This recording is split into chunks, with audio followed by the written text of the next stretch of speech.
So hi guys, welcome back. It's Bob from Greybeard Models, and going to look at the next stage of building the diorama for the Panzer IV repair scene. As you know, we're using the Miniart garage building. I've pretty much finished putting this together now. I've given it a thin coat of sort of like a mortar colour to use as a sort of primer colour, and I was sort of deciding which way to go with doing the brick effect, and there are a number of methods of doing this, but what I decided to do was go out and have a look and see what's on the market, and just pick a set of paints. And I found this particular set, bring over here, which is by a company called Hataka Hobby. I think they're based in Poland, and they do this set, which is a diorama paint set for doing brick walls, and it comes in 6 colours: a chocolate brown, a brown red, a signal orange, a vermilion, a light grey wash, and a concrete colour. And on the back of the box, cut the box up actually, on the back of the box they sort of give you a how-to, and I think it's actually quite useful if the first time you've ever built a brick wall and you would sort of know how do I paint this, you know, because it's thousands of bricks. So their process is to give it a coat of the chocolate brown paint, which if I think I had them in the right order here, which is this one. This is their A147 chocolate brown, and it is quite a chocolatey brown. So you give it a coat of that, and then you go over it with what I call a brown red, which is this colour here, which is the A131 red, old brackets old close brackets rust. It is more of a rust colour than a brown red, I think, but that's that one. And then the next stage is to use the signal orange. Now their orange is their bottle number is A133 signal orange. Actually on the bottle it says orange brackets fresh rust, and it sort of does look like that sort of colour, and this is used to sort of highlight a number of random bricks. So that's that one. Then they say go to the vermilion colour, and that is pretty much of a sort of an orangey red colour, and then highlight a number of bricks with that colour. And then their suggestion then is to give the whole thing a coat of light grey wash, and that will effectively sort of tone the colours down and would imitate the mortar used to bond the bricks. The other colour that they've got in the set is a concrete grey, which obviously is used for any sort of concrete areas, that sort of thing. So I thought what I'd do is give them a go. So just bear with me, be back in a second. So I used the chocolate brown for the first coat, and I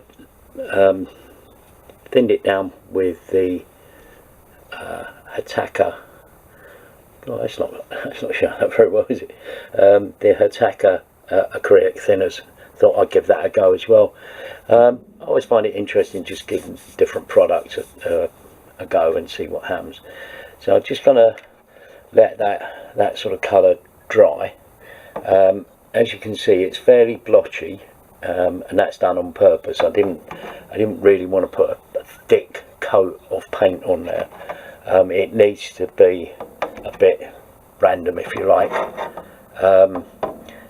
There's obviously parts of this building that will need to be painted in almost like a concrete colour. So I'll do that towards the end. But the next bit is, according to what Hataka recommend, is to give the whole thing a coat of the red. So again, I'll thin this down. I'll just give this, I don't know, half an hour or so, I suppose, to dry. And then I'll give it a coat of the red, thin coat going over that, and that should give the sort of different sort of colour tones that you want for a brick wall. So I'll come back in a second. So then, yeah, thin coat of the what they call the brown red. I don't think it's a brown red, that looks more red to me, but hey ho and on. The next thing is to start painting individual bricks, and they're sort of saying use their orange and their vermilion, but I've got other colours that I was looking at that I can use as well. I should have got them out before I started filming, I suppose. Yeah, so one's this sort of whole red colour by Vallejo, part of their sort of Panzer series, which is close to that colour, but we'll see.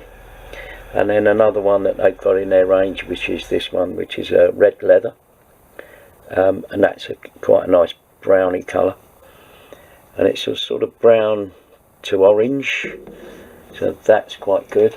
And then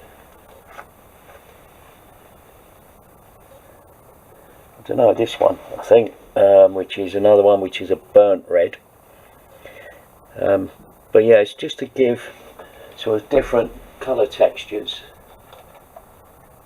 to the bricks. Got another one here which is an orange red that Vallejo do in Model Air. These are best painted with an airbrush, but I think you know, with a bit of care you can use a brush with them. I'm just looking at the colours that I've got in the pots on the wall at the moment. That's it really, I think, for now. But yeah, so we'll let that dry, and then we'll go on to start painting the individual bricks, just to give all those tonal changes. And we'll then concentrate on maybe doing the concrete, and I'll come back to you with that lot. Anyway, we'll come back in a minute after I've spent some time doing the individual bricks. Well, sorry, I just hit the camera. But yeah, let's move on. So while we've been painting the brick courses and stuff and getting all of that done, one of the points of looking ahead was to look at the roof section. Now there's a couple of things I had to do with the roof section. One was to trim the edge down here, just to keep it within the dimensions of the diorama, and the other thing I was looking at was this front edge as well, so I'm not entirely sure about that, but we can square all that up and look at that. There is another part of the building that fits there, and that sort of supports the inner edge of the roof, and there's a column. Let's pull that round there, so that part looks something like that, with a column supporting it here. But I wasn't entirely convinced with the roof, so trying to represent these sort of wooden slats or so, and then on the underside it's the same, there's some wooden slatting. So I've decided to try and improve that. So what I've got is a piece of very thin plywood, which I've got to cut to fit, and then that will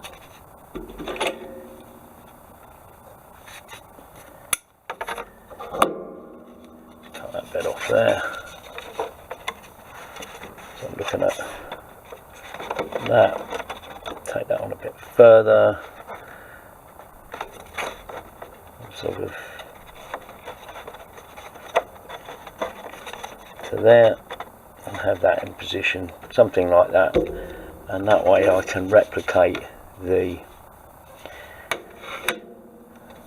timber on the underside. The only problem that I've got is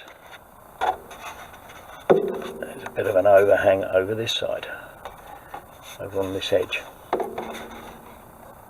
but I've got a neat way of getting over that, because I'm not really going to replicate these sheets of roofing.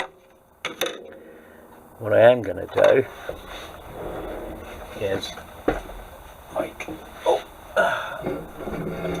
stash box down again.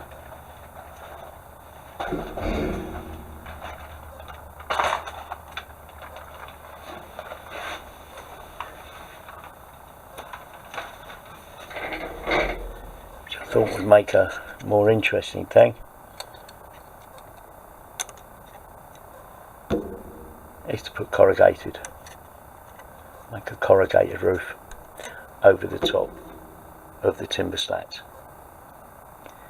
and I think that will make a far more interesting roof once all that's in position and we've got the support there, or that sort of thing like that.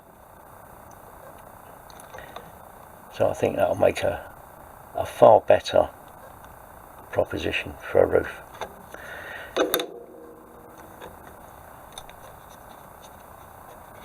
So in the next video I'll show you how to make corrugated material and show you how we make the slats and stuff for the timber roof. So by the next video all of the wall will be painted, concrete will be done, and we'll have the roof in place. And anyway, that's it for now. Thanks for watching. Please like and subscribe, and see you again very soon. Bye for now.